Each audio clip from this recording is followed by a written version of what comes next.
Hello दोस्तों। तो स्वागत है आप सबका एमएसक्यू की इस नए सेशन में। और आज हम क्लास 10th चैप्टर साइंस का मेटल्स और नॉन मेटल्स हम पढ़ने वाले हैं। तो आज हम इसी चीज़ को शुरू करते हैं। जो सबसे बेसिक इसका स्टार्टिंग है वो शुरू होता है मेटल्स से और फिर नॉन मेटल्स से। तो सबसे पहले डिस्कस कर लेते हैं मेटल्स क्या होते हैं और नॉन मेटल्स क्या होते हैं।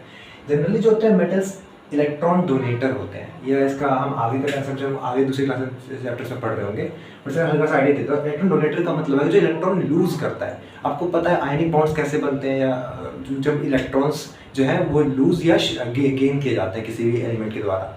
तो जनरली जो मेटल्स होते हैं ना वो इलेक्ट्रॉन को डोनेट करते हैं, जबकि जो नॉन मेटल्स होते हैं वो इलेक्ट्रॉन को गेन करते हैं। ठीक है। दूसरी तरफ मेटल्स की ना जो कुछ इंपॉर्टेंट प्रॉपर्टी होती है, जैसे कि मेटल्स जो ना मेलिएबल होते हैं। अब मेलिएबिलिटी का मतलब क्या है? मेलिएबिलिटी का मतलब ये होता है कि कोई भी मेटल, किसी मेटल की ऐसी टेंडेंसी जिसके तहत वो अपने जो मेटल्स हैं उनको हम थिन शीट्स में कन्वर्ट कर सकते हैं। तो अब बात करते हैं डक्टिलिटी की। डक्टिलिटी, जो मेटल्स हैं वो डक्टाइल होते हैं। इसका मतलब क्या हुआ कि कोई भी जो मेटल है उनको हम थिन वायर्स में कन्वर्ट कर सकते हैं। वो इतने ज़्यादा सॉफ्ट होते हैं कि मतलब एक्चुअली में तो मेटल्स हार्ड होते हैं, बट उनकी ऐसी टेंडेंसी होती है इनको हम हैमर करके या किसी भी तरीके से अलग अलग प्रोसेसेस होते हैं जिनके तहत हम इनको थिन वायर्स में कन्वर्ट कर सकते हैं। और सबसे ज़्यादा जो डक्टाइल मेटल होता है वो कौन सा होता है? गोल्ड। याद रखिएगा इस चीज़ को।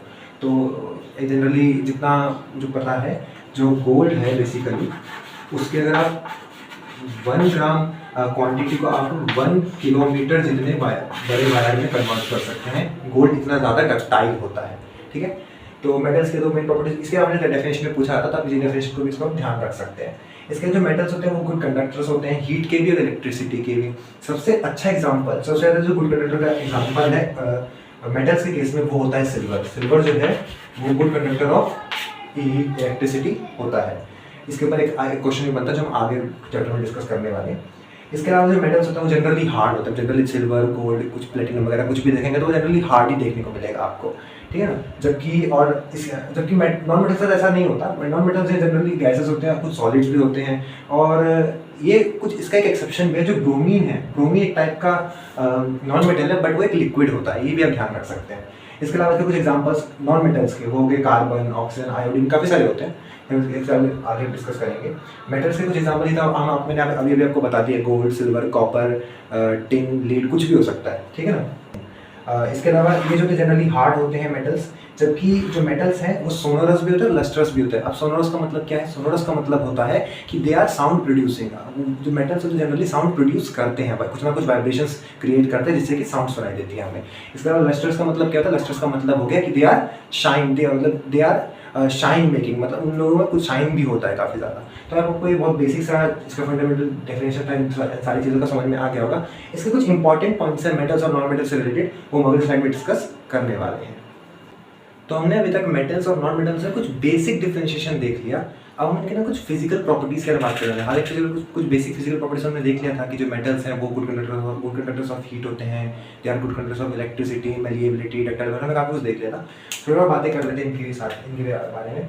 तो जैसे कि जो मरकरी है वो एक मेटल है। मैं आपको क्या बताया कि जो मेटल्स होते हैं वो जनरली सॉलिड होते हैं, लेकिन मरकरी एक एक्सेप्शन है। इसमें मरकरी एक टाइप का मेटल है, लेकिन ये रूम टेम्परेचर पर लिक्विड होता है। ये याद रखिएगा। इस पर ना एक नंबर में क्वेश्चन पूछता है कुछ एक्सेप्शन। एक्चुअली इसमें एक्सेप्शन बहुत सारे हैं, तो ये इस पर एक नंबर में क्वेश्चन पूछ सकता है आपसे। तो आप इसको ध्यान में रखिएगा। जो मरकरी है वो लिक्विड रहता है रूम टेम्परेचर पे। दूसरा पॉइंट है मेटल्स है हाई। देखिए मेटल्स का मैंने आपको क्या बताया कि मेटल्स का जो बॉइलिंग और मेल्टिंग पॉइंट है बहुत ज़्यादा है। बॉइलिंग और मेल्टिंग पॉइंट हमने बात कर रखी है इसके बारे में। तो जो मेटल्स हैं उनका मेल्टिंग और बॉइलिंग पॉइंट काफ़ी ज़्यादा होता है, लेकिन इसमें भी एक एक्सेप्शन है कि जो गैलियम है और सीजियम है ये होते तो मेटल्स है, लेकिन इनका जो बॉइलिंग और मेल्टिंग पॉइंट है वो बहुत ही कम होता है as compare to other metals. ठीक है।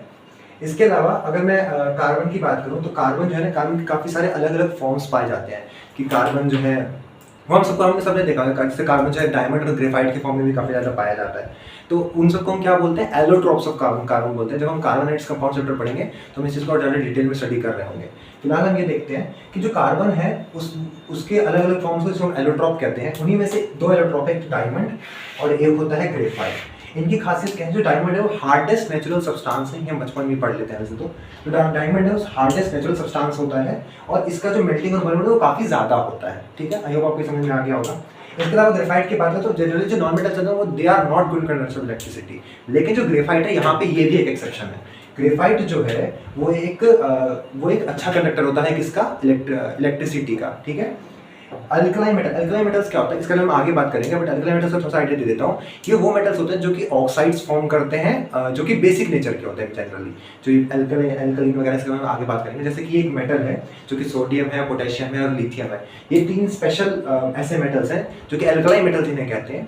ये क्या है, जनरली मेटल्स क्या होते हैं, हार्ड होते हैं, मैंने आपको बताया। लेकिन ये जो 3 मेटल्स हैं ये क्या होते हैं, जनरली सॉफ्ट होते हैं, इनकी डेंसिटी बहुत कम होती है। मेटल्स का जो डेंसिटी होता है ना वो जनरली हायर साइड पे होता है, लेकिन ये 3 मेटल्स ऐसे हैं, और भी एग्जांपल्स हो सकते हैं, जिनका जो कि जनरली सॉफ्ट होते हैं और इनका जो डेंसिटी होता है वो काफ़ी ज़्यादा कम होता है। तो आई होप आपको ये कुछ फिजिकल, ऐसा बेसिकली हम इस चैप्टर में ना आगे के केमिकल प्रॉपर्टीज करने पढ़ने वाले हैं। क्यों पढ़ने वाले हैं, इसका एक नीड हम लोग को अब इसी से देख के समझ में आ गया होगा कि हमें फिजिकल प्रॉपर्टीज में इतने एक्सेप्शंस देखने को मिले हैं कि हम लोग ना सिर्फ फिजिकल क्वांटिटी को देखकर किसी भी 2 एलिमेंट्स, अलग अलग एलिमेंट्स को मेटल्स या नॉन मेटल्स में क्लासिफाई नहीं कर सकते। तो हमें इसके लिए क्या चाहिए कि हम क्यों ना कुछ और ज़्यादा एविडेंसेस इसके बारे में खोजें कि हम किसको मेटल किसको नॉन मेटल कहेंगे। तो इसके लिए हम आगे स्टडी करते हैं केमिकल प्रॉपर्टीज के बारे में। फिजिकल प्रॉपर्टीज इतना ही था, इस पे क्वेश्चन काफी सारे बन सकते हैं, जो मैंने आपको बताया जनरली इन्हीं में से क्वेश्चन बनेगा। तो आप अगर इसे पढ़ लेते हैं तो आपका फिजिकल प्रॉपर्टीज मेटल्स और मेटल दोनों ही क्लियर हो जाएगा।